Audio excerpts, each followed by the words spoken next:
You are all way too nice. This is why we love this city. I just love this city. And I have to say, it is so great to be back and to see so many old friends and new faces too. And Bonnie, I can't believe that it has been 17 years since I was diagnosed. I can't believe how long we've been doing this event together either, which has been so amazing. You're, as you know, like a sister to me. And I can't believe it's been 17 years since a very difficult day when Paul and I had to pack up our house in Lake Forest, Illinois, and leave this city that we loved and so many families that we absolutely cherished. It was probably one of the hardest things that we've ever had to do. But, 17 years ago, we really didn't have a choice. There was absolutely no choice, because when they told me that I had multiple myeloma, they just said, you will live 3 years at best. It is fatal. And I kept researching it, working in the pharmaceutical industry. I kept looking, and there was so little research and so few drugs. There was no reason for me to believe that I would live longer than 3 years. But, the older you get, the faster time goes by, and 17 years have flown by. And all of a sudden, Paul and I found ourselves packing our house in New Canaan, Connecticut, where we had to move to be near our family. And this time, we were packing because we were renovating. So it was a much happier time for us. But when all of a sudden you have to take everything out of your house to renovate, because as we all know, those small renovations become very big renovations, you go through everything. And basically they said to us, you need to get rid of everything from the basement to the attic. So every box, every file, everything had to be looked at. And the first thing that I saw, and I had to say, I stopped and I just sighed and then I smiled, it was this. This was the very first MMRF brochure ever printed, 17 years ago.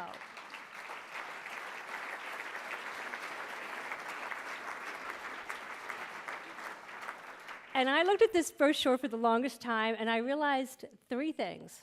First of all, our mission has never changed. It's always been about funding research and finding a cure. And I think never changing our mission has been incredibly helpful.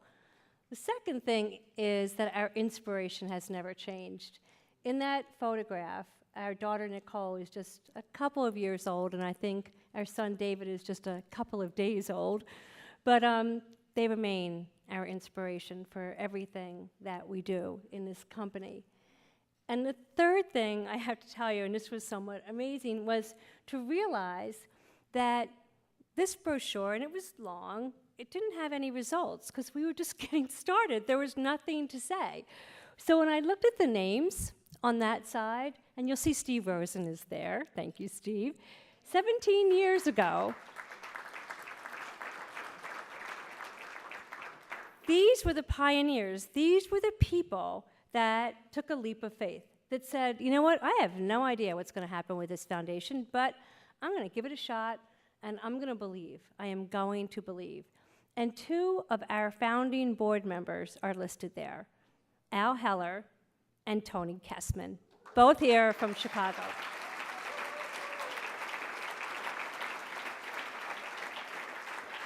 And I have to tell you, those two board members, founding board members, have taken us from a struggling startup to a world-class enterprise, and from a time of despair to a time of promise, and from the darkest days to the brightest future. So tonight, I want to take just a few moments to thank both of them for their years of service and for everything that they've done for myeloma patients. Al Heller. Al Heller was my boss at GD Searle. He was the chief operating officer when I was diagnosed with multiple myeloma. And Al, I can say that you were probably the toughest, most demanding boss I ever had, but I can also say that you were the smartest and the fairest. And I am reading Sheryl Sandberg's book, Lean In, and I'm reading it thinking to myself, I was so lucky. I was so lucky to work for a man like you who gave me every opportunity to take a different job, a different leadership position, take me out of my comfort zone, and always allow me to shine. You were there for me every step of the way. And when I wonder and look back on how did we grow the MMRF and battle cancer at the same time, it's because you taught us. Al Heller, please come up so we can say thank you.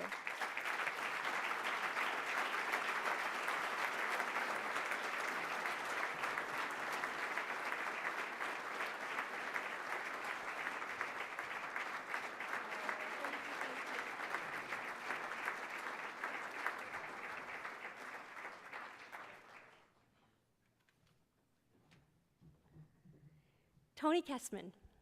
Tony and Barb Kessman were our neighbors. They lived directly across the street from Paul and me when I was diagnosed with myeloma. And in those days, honestly, it was devastating. And there were many times when, we just wondered what had happened to our lives. And Tony and Barb just had this amazing way, this incredible faith, and they kept us grounded. And Tony has worked in healthcare for a long, long time. I swear he knows half the people in this room. And it was actually Tony Kessman whose vision this event was. And it was Tony Kessman who introduced me to Lester Knight and Joe D'Amico and the DeBaun family. And as tough as we are at the MMRF, and we can be tough when it comes to getting our mission done, we care deeply about relationships and our partners. And we know that our success is only because we have so many great people that help us every day. And it's Tony Kessman that always reminds me of the need for warmth and relationships in everything we do. Please join me in thanking Tony Kessman for his years of service.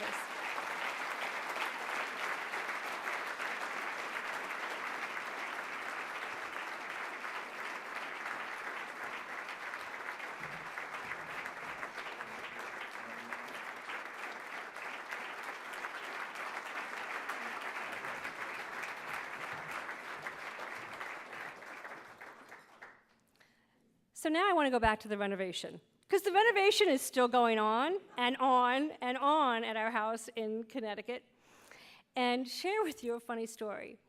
The house was packed, the moving vans were out in the driveway, and my husband Paul came in and he looked at me, we're in the kitchen, and he says, "Kathy, this is so sad.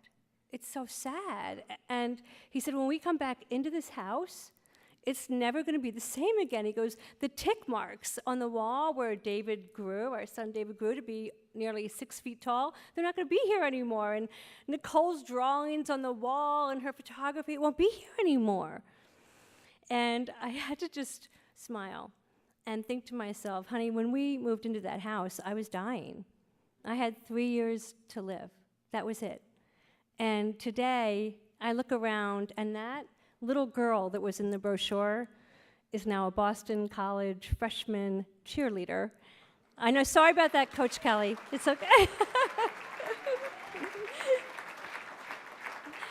And our son, David, that little baby, is a sophomore in high school who just pitched his first shutout in a varsity baseball game last week. Yes, go David!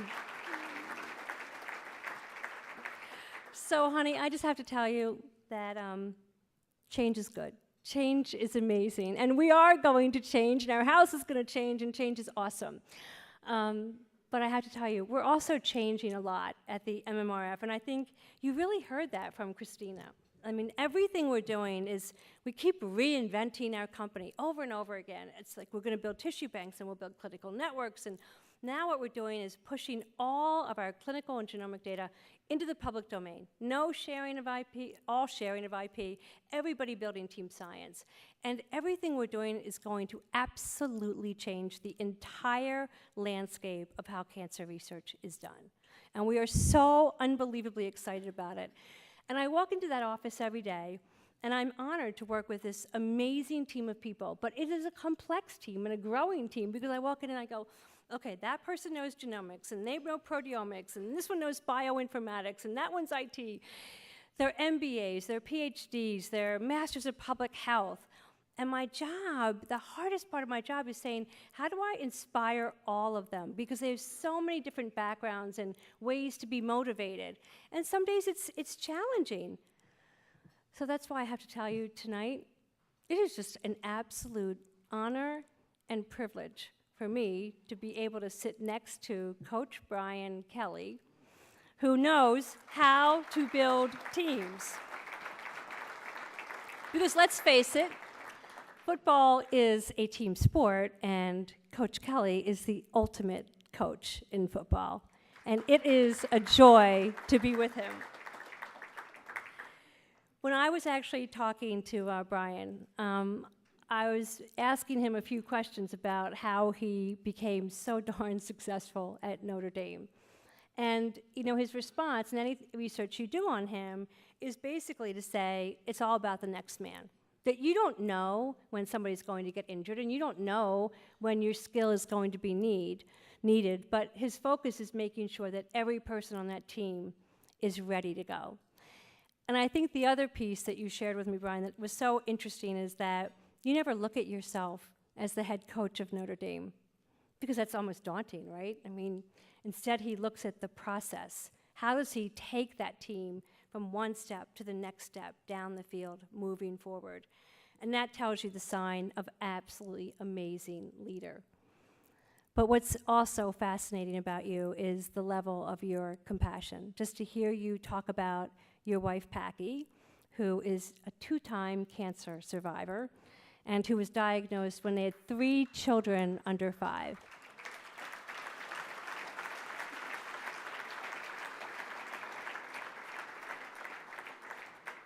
You have obviously walked that journey together. You've been there for each other every step of the way. You started a foundation, Kelly Cares, that's doing incredible, incredible work.